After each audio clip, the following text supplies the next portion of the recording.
Goeiedag Handeling gemeente, dit is so voorreg om hierdie Sondagoggend se diens so bietjie saam met julle te kan dink en bid rondom wat dit is om goddelike wysheid te hê. Kom ons vra die Here om ons te seën in hierdie verband. Here, baie dankie dat U vir ons wil bedien. Dankie Here dat U ons regtig wil volmaak met goddelike wysheid. Dankie Vader dat U die Heilige Gees gestuur het om binne in ons te kom woon en werk. En Vader, vanoggend wil ons regtig by U voete kom sit sodat U ons kan leer. In Jesus se naam. Amen.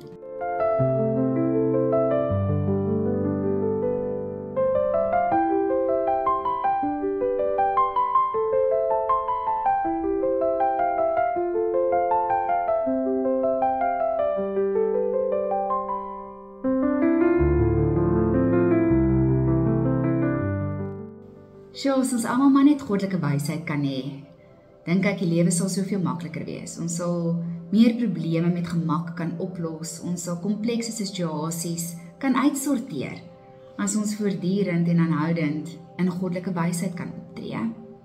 Die woord van die Here is vol oor hierdie tema wysheid, en die Here vertel dat as ons in hierdie wysheid kan leef, dan sal ons nader aan die Here voel, en sal ons 'n lewe lei wat hom regtig verheerlik.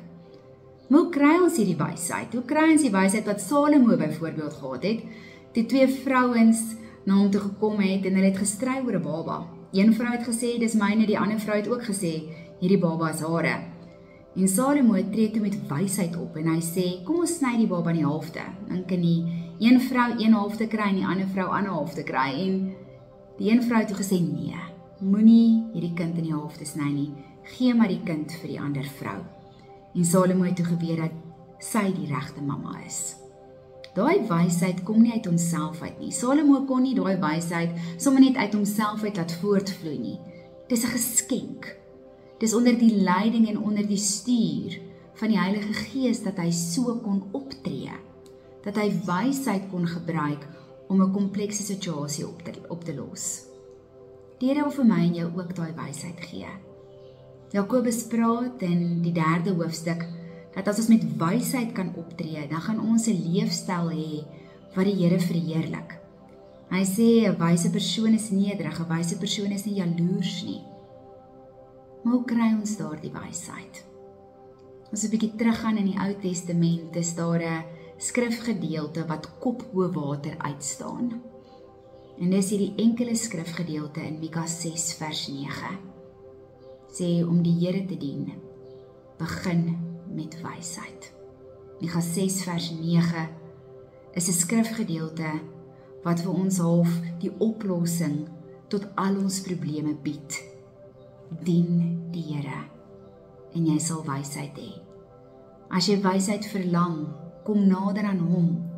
As jy wysheid verlang, dien hom met jou hele wese en hy sal vrylik aan jou hierdie geskenk gee. Selfs terwyl jy slaap, sê Psalm, sal die Here dan vir jou wysheid gee.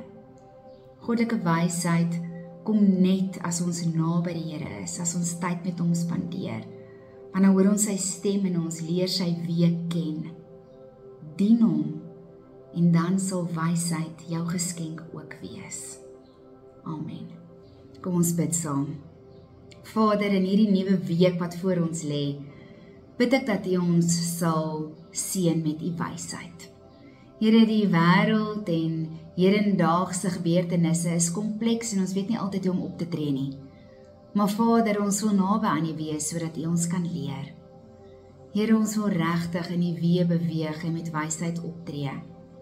En Vader, my gebed is dat U ons harte so sal draai en so sal vorm dat ons naby aan U sal wil wees. En dan as 'n geskenk, as 'n seëning, U wysheid kan ontvang. Leer ons in alle waarheid, lei ons op die regte paaie, Here. Ons is lief vir U. Amen.